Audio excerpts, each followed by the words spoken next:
Now, if you've been watching the media lately, you would notice that Barack Obama has just signed an agreement to continue U.S. involvement in the Afghan conflict for another 10 years.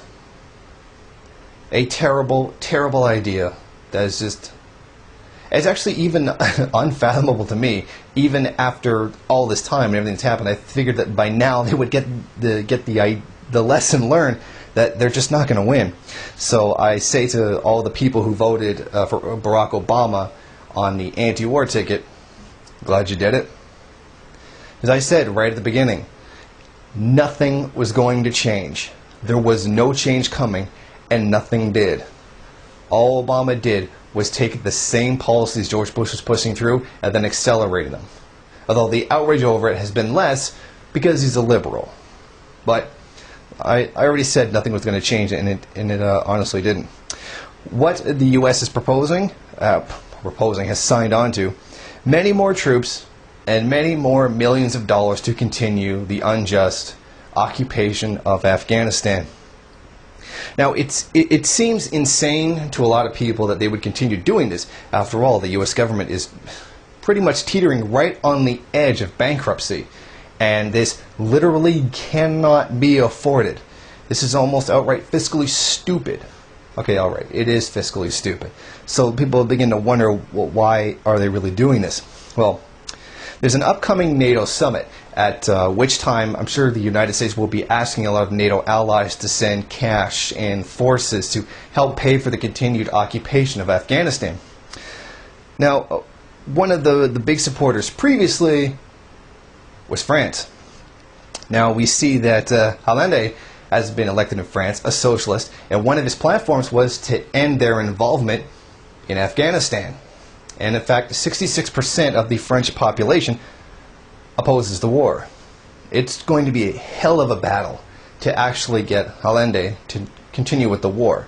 Now we're going to see exactly how socialist the guy really is. We're going to see how really anti-imperialist the guy is.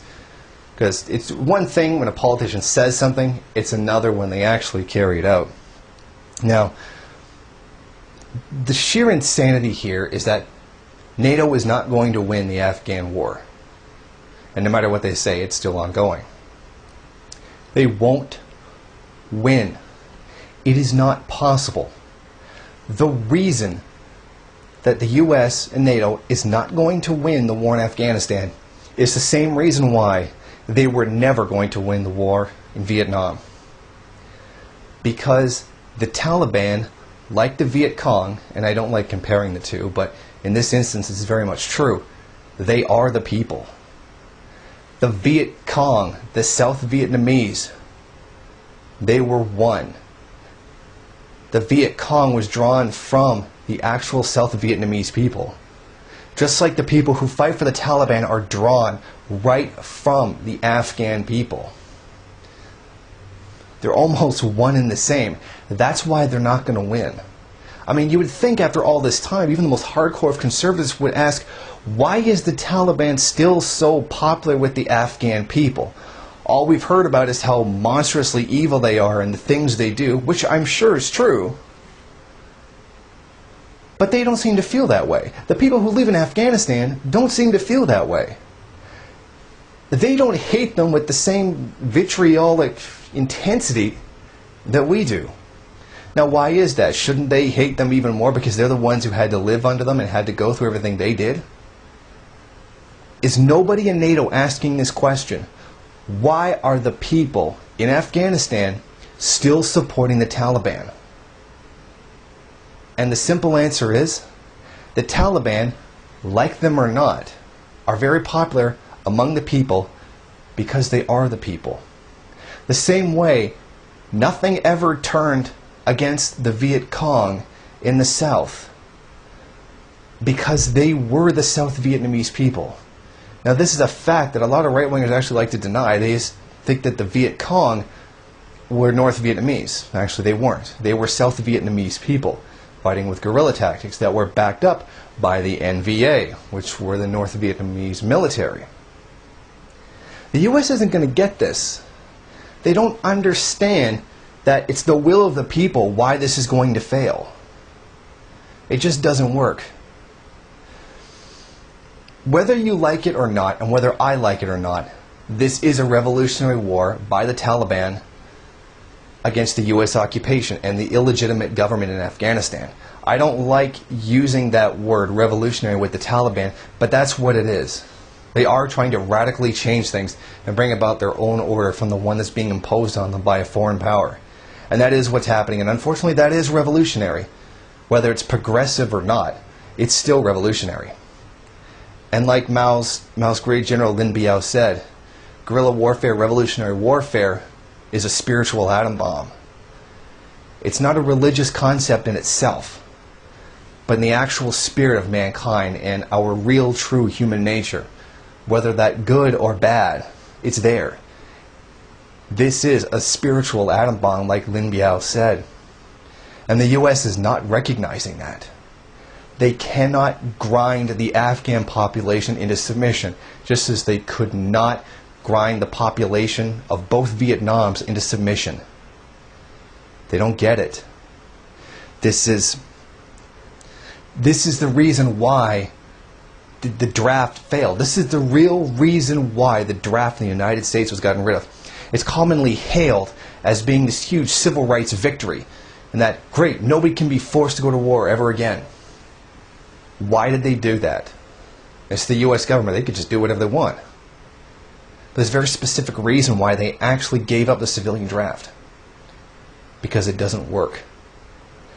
When the population of the United States, the people, were behind the Vietnam War, or at least the vast majority was, they were kicking ass. They were doing well.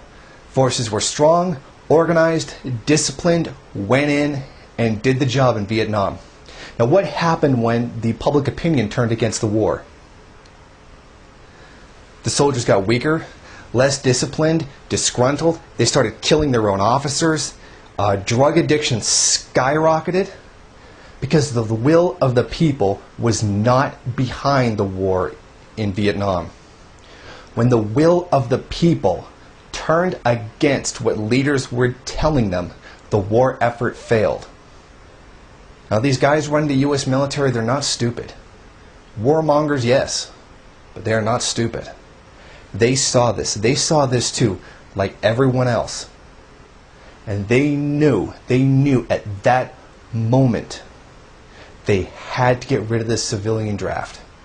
Because when you draw soldiers from the population, you get the population's opinion.